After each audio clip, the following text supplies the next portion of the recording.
cette année, pour tenir compte notamment de la hausse des prix du gazole et de l'essence, il y a une revalorisation de 10% du barème kilométrique. Donc ça, c'est pour les contribuables qui déduisent les frais professionnels réels, hein, et non pas ceux qui sont au forfait. Mais moi, j'invite donc ceux qui sont concernés à faire une simulation sur le site impôts.gouv.fr pour savoir ce qui est le plus favorable pour eux, frais réels ou forfait de 10%. Et si on reste dans le domaine de la route, il y a des aides qui existent aussi, il faut les faire savoir, quand on installe une borne électrique à la maison de recharge électrique pour voiture. Oui, absolument. Il y a un crédit d'impôt dans la limite de 400 euros qui est prévu pour l'installation des bornes électriques. C'est-à-dire que si ça me coûte 500 euros, on peut déduire 400 directement. Voilà, absolument.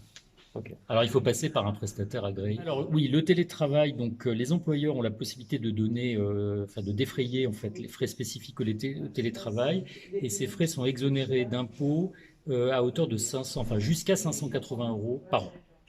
Alors, il y a ceux qui emploient des personnes à domicile aussi, qui bénéficiaient après coup de crédit d'impôt. Là, tout change. On évolue un petit peu du côté des impôts par rapport à ça. Oui, alors ça c'est un point très important. Quand on avait des services à la personne à domicile, il fallait attendre l'année suivante pour bénéficier du crédit d'impôt. Donc désormais, pour ceux qui déclarent eux-mêmes les services sur CESU+, sur le service CESU+, ils ont immédiatement le crédit d'impôt de 50%. Hein. Le crédit d'impôt, c'est 50% du salaire et des charges qui sont versées à la personne à domicile.